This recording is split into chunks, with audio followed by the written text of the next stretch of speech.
Welcome to Sophia Coaching Center. Today PGTRB Maths Unit 6 Functional Analysis 2011-12 கேட்ட questions தான் பார்க்க போறோம்.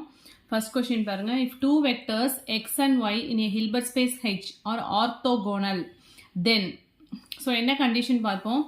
Norm of x plus y the whole squared equal to என்ன வரும்? Norm x squared plus norm y squared plus inner product of x comma y plus inner product of y comma x அப்படின்னு பார்ப்போம்.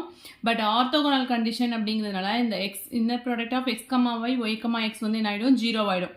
Same அதே தான். norm of x minus y the whole squaredல என்ன வரும்? norm x squared plus norm y squared and inner product of x comma y and y comma x term வந்து என்ன ஆயிடு அப்படின்னா 0 ஆயிடும். ஸோ அதனால இதில் என்ன டேர்ம்ஸ் தான் இருக்கும் அப்படின்னா norm of x squared plus norm y squared இருக்கும்.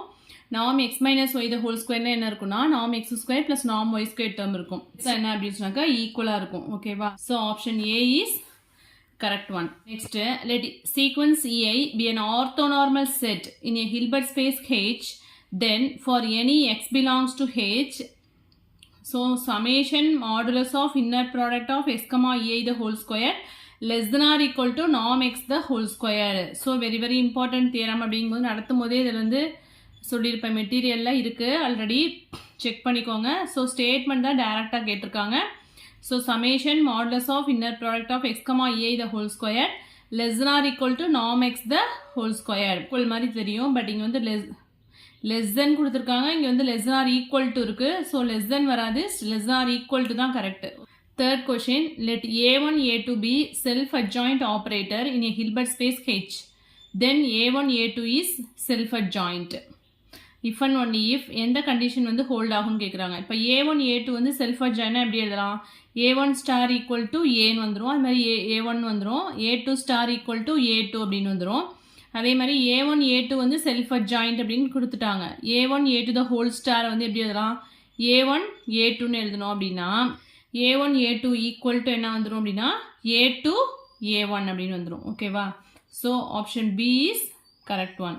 Fourth question, if n is a normal operator on a Hilbert space H, then norm n squared equal to norm n the whole squared. So இதெல்லாம் ஒரு theorem statement, இது மெட்டீரியல்லே இருக்கு already.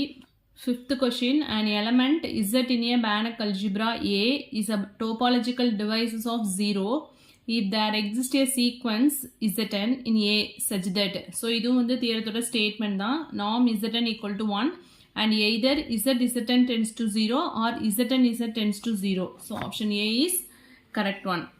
Next is sixth question பாருங்க.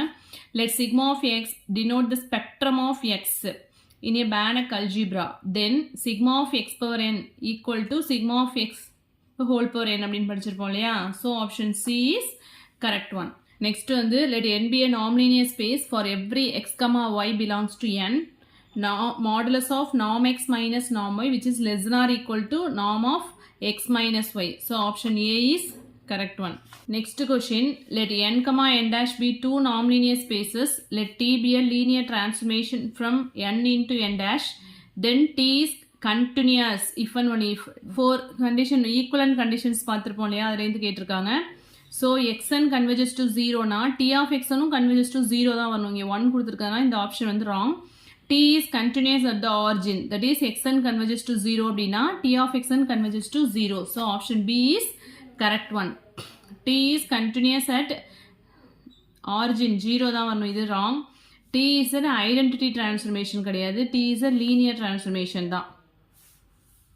So B, option B is correct one. Next question, a nonlinear space n is reflexive. reflexiveனா என்ன சொல்லியிருக்கோம்? That's அந்த ஸ்பேஸும் அதோட second conjugate ஸ்பேஸும் ஈக்குவலாக இருக்கும். So n equal to n double star. Option D is correct one.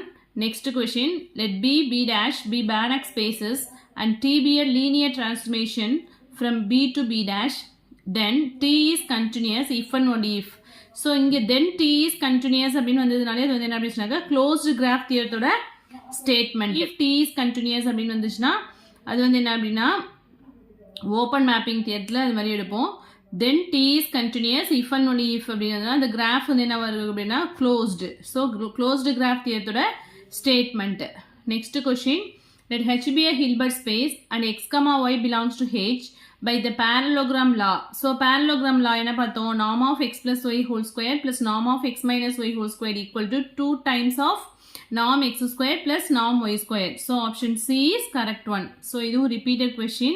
So டோட்டலாக வந்து 11 questions கேட்டிருக்காங்க. 2011-12ல வந்து 11 questions கேட்டிருக்காங்க. இதில் எதுவும் டவுட்ஸ் இருந்தது அப்படின்னா கமெண்ட் செக்ஷனில் கமெண்ட் பண்ணுங்கள். என் வீடியோ பிடிச்சா லைக் பண்ணுங்கள், ஷேர் பண்ணுங்கள், சப்ஸ்கிரைப் பண்ணுங்கள். தேங்க்யூ.